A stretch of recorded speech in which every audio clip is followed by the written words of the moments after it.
กราบสวัสดีครับ FC พี่น้องเกษตรกรชาวนาทั่วประเทศพี่น้องอ่ะขยายเวลาการเผาไปหอดวันที่30พฤษภาคมเด้31พฤษภาคมให้เกษตรกรชาวนาเฮาหยุดเผาพี่น้องหยุดเผาไร่เผานาเผาฟางถึงวันที่31พฤษภาคมก็คือเดือนหน้าที่จะสิ้นเดือนนี่แหละเดือนเมษาจะสิ้นเดือนแล้วก็อีกเดือนหนึ่งห้ามเผาอยู่ฮอดเดือนพฤษภาวันที่30พฤษภานี่ก็ยังเป็นมื้อสุดท้ายวันที่31พฤษภานี่เป็นมื้อสุดท้ายเด้อพี่น้องเพราะฉะนั้นแล้วในส่วนของภาครัฐบาลที่เพิ่นประกาศออกมาเนาะครับเนาะให้เกษตรกรชาวนาเฮาหยุดเผาบ่ให้เผาเนี่ยตอนแรก30เมษาแล้วก็เลื่อนไปเป็นวันที่30พฤษภาคมห้ามเผา เพราะว่าช่วงนี้เพิ่นว่าฝุ่น PM 2.5มันหลายมันแห้งแต่ว่าถ้าเป็นมิถุนายนนี่ฝนเริ่มตกล่ะพอฝนเริ่มตกแล้วมันจะเฮ็ดให้อากาศดีนะครับเนาะเพราะว่าฝ่าฝนมันอาจจะเอาลมไปทางอื่นลมอาจจะพัดไปทางอื่นหรือว่าฝนตกลงมานี่อากาศจะแจ่มใสอากาศจะดีแน่ๆแต่ที่นี่ความเห็นของเกษตรกรชาวนาเฮานี่บ่เป็นจังซั่นเด้ความเห็นของเกษตรกรชาวนาเฮานี่ว่าย่ำที่เกษตรกรไปเรียกร้องขอไร่ละพันย่ำที่เกษตรกรขอเรียกร้องเรื่องราคาข้าวขึ้นราคาข้าวให้มาเบิ่งมาแย่งให้ภาครัฐลงมาเบิ่งมาแย่งว่าราคาข้าวมันต่ำโพดนี่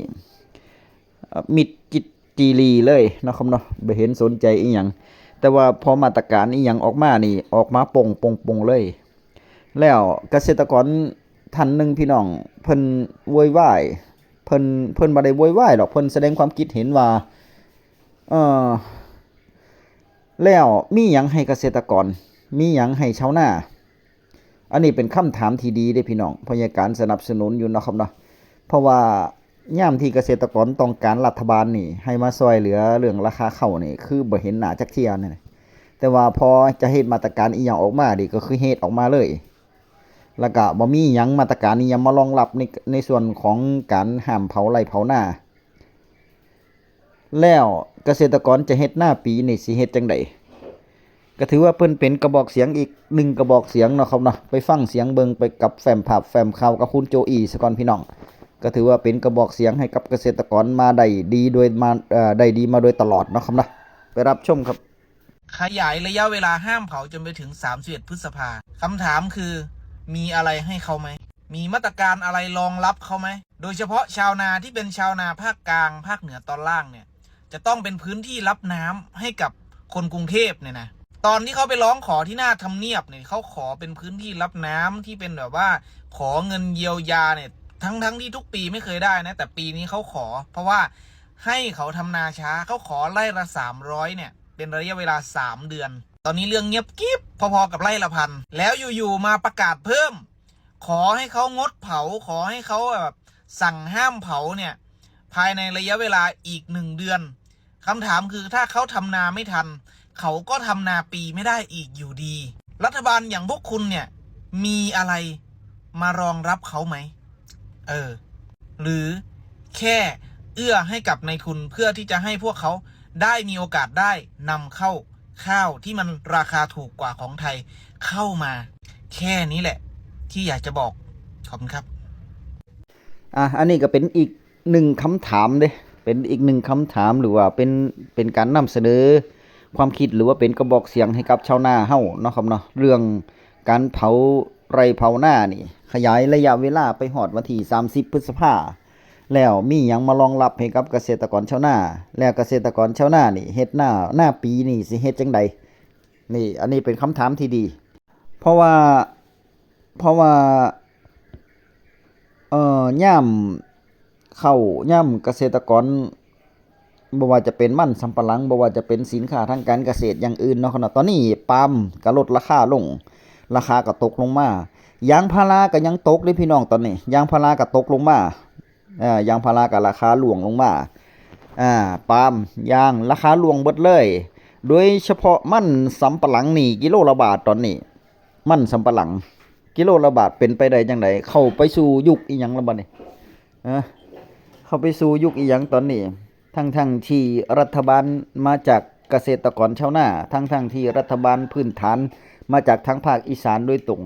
แล้วมาจากรากหญ้าโดยตรง แต่ว่ารัฐบาลคือแนวทางในการแก้ไขคือซ่าแล้วก็แนวทางในการแก้ไขคือแย่ลงไปเรื่อยๆเนี่ยนะอันนี้ล่ะมันจะเฮ็ดให้เสื่อมเสียเนาะครับเนาะในส่วนของมุมมองภาคครม.หรือว่าภาครัฐบาลตอนนี้ล่ะบ่ว่าพรรคการเมืองพรรคไหนเนาะครับเนาะที่เข้าไปเป็นรัฐบาลนี่ที่ร่วมกับรัฐบาลนี่ภาพพจน์เสียบทละพยาการว่าถ้าหากว่าบ่ว่าจะเป็นในส่วนของเอ่อพรรคร่วมมาละทั้งเบิดหั่นล่ะพี่น้องเนาะครับเนาะบ่อยากจะกล่าวถึงพรรคใดพรรคหนึ่งบ่อยากจะกล่าวถึงผู้ใดแน่ๆแต่ว่าถ้ารวมกันแล้วเฮ็ดให้ราคาเกษตรตกต่ำแบบนี้นี่โอ้ยแย่เนาะครับเนาะแต่ทั้งนี้ทั้งนั้นมาไปเบิ่งปัจจัยสิ่งที่สำคัญปัจจัยโลกนะครับเนาะเพิ่นเอิ้นปัจจัยโลกต่อประเทศไทยเฮานี่มันก็น่าเป็นห่วงอีหลีอยู่เพราะว่าเศรษฐกิจณปัจจุบันนี่บ่ว่าจะเป็นเศรษฐกิจประเทศไทยแม้กระทั่งเศรษฐกิจโลกก็ยังล่วงลงมาก็ยังย่ำแย่ไปทั่วทุกประเทศนั่นน่ะเนาะทุกๆประเทศนี่ย่ำแย่เบิดเรื่องเศรษฐกิจนี่แต่ทั้งนี้ทั้งนั้นก็ให้รักษาในส่วนของเสถียรภาพในส่วนของเรื่องราคาสินค้าทางการเกษตรให้แน่เนาะครับเนาะบ่แม่นว่าจะปล่อยไปตามยถากรรมโอ้ยบ่มีแนวทางซอยเหลือเลยจังซี่นี่ก็โอ้ยเกษตรกรก็แย่ละปีหน้านี่ปี68/69นี่พี่น้องเอ้ยอย่าคาดหวังว่าราคาข้าวมันจะสูงเด้อเพราะฉะนั้นประหยัดต้นทุนไว้เด้อประหยัดต้นทุนไว้เนาะครับเนาะอย่าคาดหวังราคาจะได้ขายข้าวราคาสูงขึ้นจังสั่นจังซี่เด้เพราะว่าณปัจจุบันนี้ราคาข้าวบ่ว่าจะเป็นข้าวหน้าปังข้าวหน้าปีตอนนี้ราคาล่วงลงมาเบิดเอาราคาข้าวล่วงลงมาเบิดข้าวหน้าปังก็ 5,000 6,000นึงเด้ตอนนี้ราคาต่อตันนะครับนะซึ่งเรียกร้องไปเดินขบวนไปหรือว่าไปเรียกร้องไปประท้วงราคาข้าวก็บ่ดีขึ้นมาราคาข้าวก็บ่ดีขึ้นมาเลยเพราะว่ามันเฮ็ดหยังบ่ได้แล้วภาครัฐก็ให้คำตอบบ่ชัดเจนเนาะครับนะในส่วนของเงินไร่ละพันที่เกษตรกรชาวนาปลังภาคกลางนี่เพิ่นไปเรียกร้องเนาะครับเนาะเพิ่นไปเรียกร้องเรื่องราคาข้าวอยากให้ราคาข้าวขยับขึ้นแน่ให้ตันละ 8-9,000 ก็ยังดี10,000ก็ยังดีจังซี่นั่นน่ะแต่ว่ารัฐบาลก็ออกมาแก้ไขให้กับเกษตรกรชาวภาคกลางเรื่องไร่ละพันนี่บ่เกินวันที่30 เมษายนเด้อไปขึ้นทะเบียนเพิ่น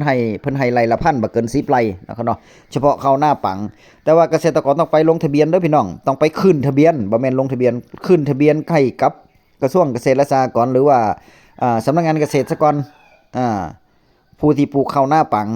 ก็จะได้ไร่ละพันบ่เกิน10 ไร่เนาะครับเนาะได้ไร่ละพันบ่เกิน10 ไร่แต่ว่ากำหนดระยะเวลานี่ก็คือ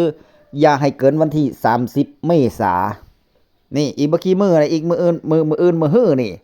มื้อนี้ต้องไปฟ้าวเลยต้องฟ้าวเลยเนาะครับเนาะมื้ออื่นมื้อฮื้อนี่เป็นมื้อสุดท้ายเด้อวันที่30 เมษายนถ้าเลยจากนั้นไปนี่ถือว่าท่านสละสิทธิ์ ขอโทษครับถือว่าท่านสละสิทธิ์เนาะครับเนาะเพราะฉะนั้นแล้วก็ให้ฝ้าวไปลงทะเบียนไปขึ้นทะเบียน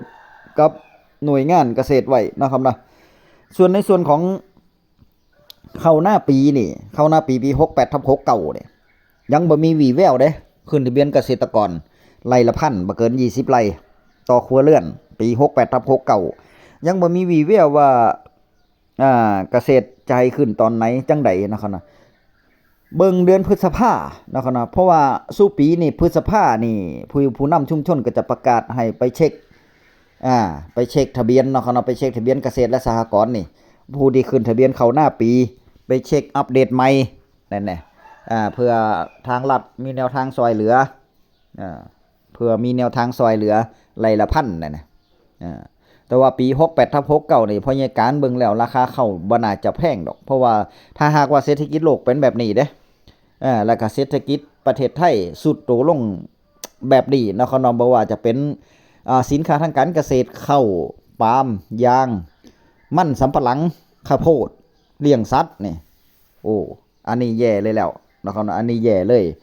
ที่แย่ณปัจจุบันนี้แย่มากที่สุดก็คือมันสำปะหลัง เพราะว่าราคามันสำปะหลังในปัจจุบันนี้กิโลละบาทพี่น้องกิโลละบาทบางร้านก็บ่ซื้อเลยเด้อบ่แม่นว่ากิโลละบาทจะมีร้านเปิดแย่งกันลึมๆบ่แม่นเด้บางร้านนี่บ่ซื้อเลยบางร้านน่ะปิดร้านเลย เพราะว่าเพิ่นซื้อบาทหนึงก็รู้ตนเกษตรกรยังบ่พอโดนด่าโดนว่าอีกว่าคือซื้อถูกแท้แล้วก็ยังบ่พอ ยามเพิ่นไปขายบางเที่ยมันก็หักขี้ดินหักหยังไปขายลงแป้งโดนหักลงมาอีกเพิ่นก็บ่มีกำไรเนาะครับเนาะเพิ่นก็เลยเซาปิดเลยนี่ป้องกันปัญหาไว้ปิดเลยนะครับเนาะแต่ว่าเรื่องข้าวเปลือกนี่ก็ยังซื้ออยู่ถ้าเป็นข้าวแห้งบ่ว่าจะเป็นข้าวหน้าปังบ่ว่าจะเป็นข้าวหน้าปีก็ยังซื้ออยู่เนาะครับเนาะเพราะว่าข้าวนี่ซื้อไปตามราคาแล้วก็อีกอย่างหนึงก็สามารถส่งออกได้หลายหม่องส่งออกได้หลายหม่องแล้วก็สามารถเก็บไว้สต็อกไว้ก็ยังได้นั่นน่ะในส่วนของเรื่องข้าวเนาะครับเนาะแต่ว่ามันสำปะหลังนี่อู้ยากยางพาราก็ราคาร่วงลงมาปาล์มก็ร่วงลงมาพี่น้องเอ้ยสินค้าทางการเกษตรเนี่ยเป็นยุคที่เกษตรกรตกต่ำมากที่สุดเลยยุคนี้เนาะครับนะเป็นยุคที่เกษตรกรเอ่อผิดหวังคาดหวังแล้วผิดหวังนะครับเนาะโอ้ยโมโหจะว่าจังใดแล้วปี68/69มารอลุ่นรอเบิงว่าไรละพันจะได้หรือบ่ได้จะได้หรือบ่ได้เนาะครับเนาะมารอลุ่นรอเบิงแต่ว่าอย่าไปคาดหวังสูงเด้อพี่น้องเด้อคาดหวังสูงแล้วเผื่อมันผิดพลาดมาเผื่อมันบ่ได้มามันก็เฮ็ดเฮาชอกช้ำระกำใจชาวนาระบมกันไปทั่วประเทศหั่นล่ะเนาะครับเนาะเพราะฉะนั้นวิธีที่ดีที่สุดตอนนี้การทำนาก็คือพยายามประหยัดต้นทุนเด้อพี่น้องเด้อปุ๋ยเคมีเซาใส่เพราะว่าปุ๋ยเคมีกระสอบเราเป็นพันพุ่นเด้มันบ่น้อยเด้2 กระสอบกับ2 กระสอบกับถ้า10 กระสอบก็ขายเข้าได้เป็นตันพุ่นเด้พี่น้องจะเป็นหมื่นพุ่นเด้ถ้า10 สอบนี่เป็นหมื่นล่ะที่นี่เกษตรกรชาวนาใส่ทีละ20 สอบนี่เข้า2 ตันพุ่นเด้พี่น้องลองคิดเบิ่งดีๆเด้อคลิปหน้าพ้อกันใหม่เตือนเพราะว่าฮักเตือนเพราะว่าเป็นห่วงเกษตรกรชาวนาเฮาเนาะครับเนาะจังไดก็คอมเมนต์มาเว้ากันคลิปหน้าพ้อกันใหม่คลิปนี้สวัสดีครับ